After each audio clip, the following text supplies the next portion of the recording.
Get out. My son deserves better than you. Linda, my mother-in-law, shouted. She pointed at the door, her face red with anger. I stood still, one hand on my pregnant belly, feeling my baby move inside me. I know what you did with that mechanic. Everyone saw you, she yelled. My James needs a loyal wife, not a cheater carrying another man's child. I stayed calm. I was 7 months pregnant, and I knew Linda would do something like this. She had tried to break up my marriage since James and I got engaged 3 years ago. Linda, I said softly, think about what you're doing. My name is Anna Mitchell. I'm 29, and this was my worst nightmare, being accused of cheating while carrying my first baby. But I wasn't going to cry or beg. Don't Linda me, she snapped, grabbing my wedding photo from the mantel. I have proof. Pictures of you meeting him every Tuesday for 3 months. Did you think no one would notice? I almost laughed. Those Tuesday meetings, they were with Dr. Marcus Thompson, a prenatal genetics specialist. But Linda had already decided I was guilty. James believes me, she smirked. I showed him everything. He's filing for divorce right now. That made me pause. James and I had tried for this baby for 2 years. He had been so happy, painting the nursery and reading parenting books. I couldn't believe he would turn on me so quickly, but Linda had always controlled him. Where is James? I asked. I want to hear it from him. He can't even look at you, she said. He's staying with me until you leave. This is his house. You have 1 hour to pack. I took a deep breath as my baby kicked again. All right, Linda, I'll pack. But first, I reached into my purse and pulled out an envelope. You should see this. She snatched it and tore it open. Inside was an appointment card for Dr. Thompson and his business card. For a second, she hesitated, then said, This proves nothing. You could be seeing him and the mechanic. I smiled. Check your mail tomorrow, Linda. You'll find the results interesting. What results? She asked, her confidence slipping. The DNA test, I said. The one proving this baby is James's. The one explaining why I've been seeing a genetic specialist.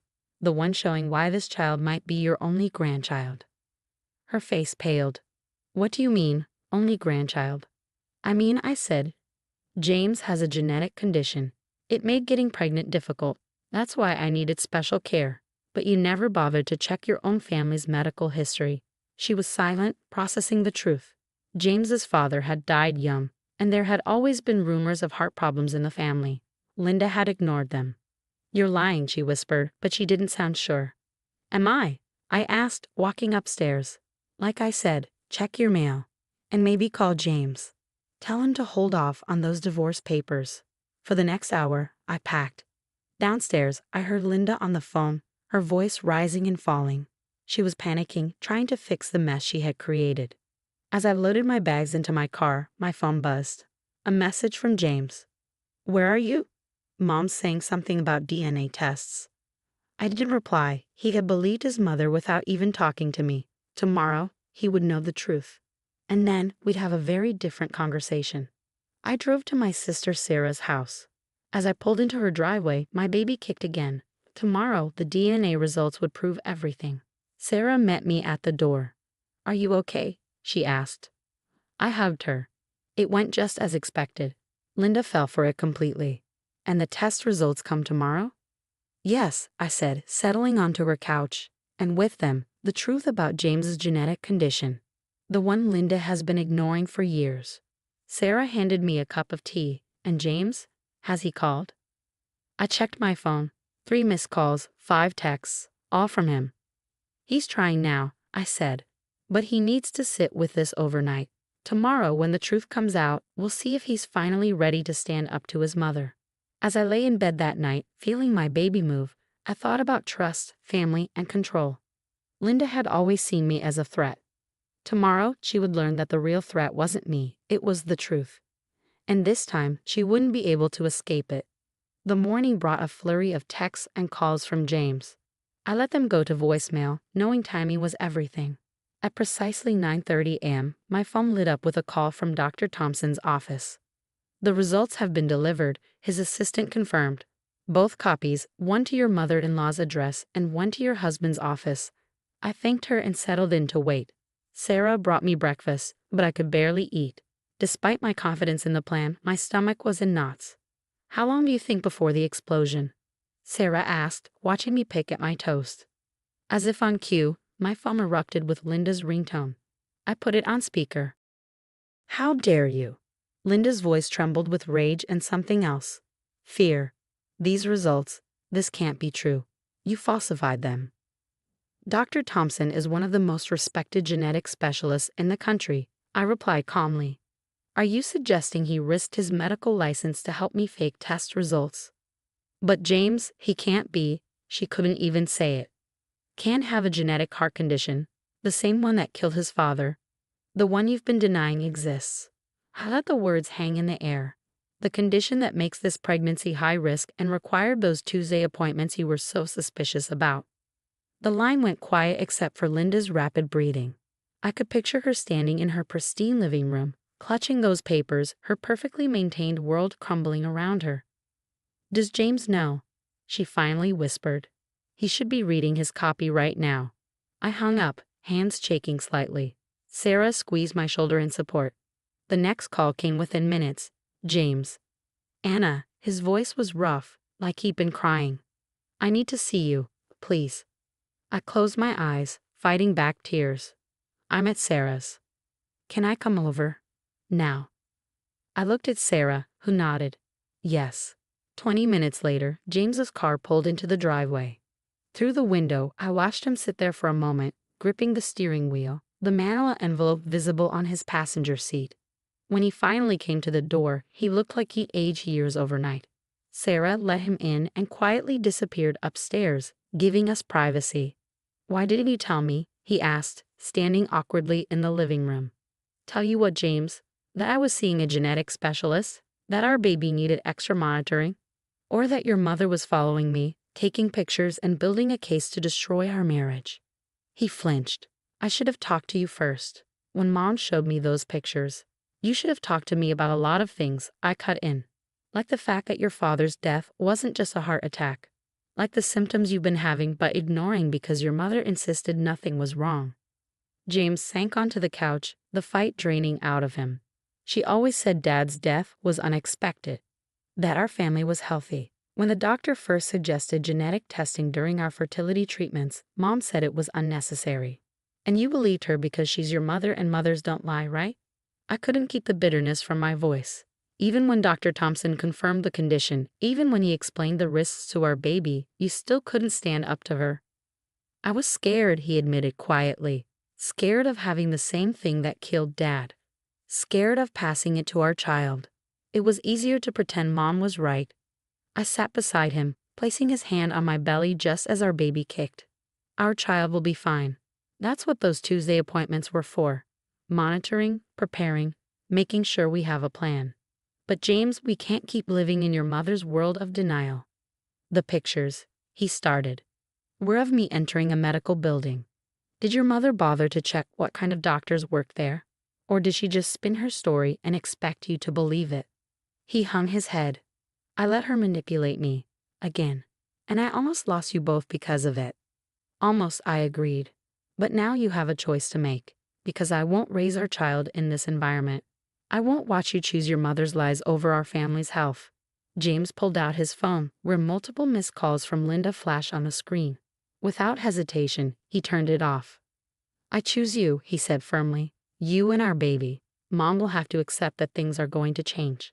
I leaned against him, feeling some of the tension of the past 24 hours ease. She won't make it easy. No, he agreed, but I'm done letting her control us with lies. We'll face this condition together. Take all the precautions we need. No more hiding. As if in agreement, the baby kicked again, making us both smile. There would be more battles ahead. Linda wouldn't give up her control easily. But for the first time, I felt like James and I were truly united against her manipulation. Sarah came downstairs, carrying a tray of tea. Everything okay down here? I looked at James, saw the determination in his eyes, and nodded. Getting there. My phone buzzed with another call from Linda. This time, James reached over and declined it. Let her wait, he said. We have more important things to focus on. Linda's reaction to being cut off was nuclear. Over the next week, she escalated from constant calls to showing up at Sarah's house, screaming about being denied access to her son. Each time, James calmly asked her to leave, making it clear he wasn't playing by her rules anymore. "You've poisoned him against me," she wailed during her third attempted visit. "My own son." "No, Linda," I said from behind James. "The truth did that all by itself. We'd already arranged to meet with Dr. Thompson as a family, including Linda, if she chose to attend."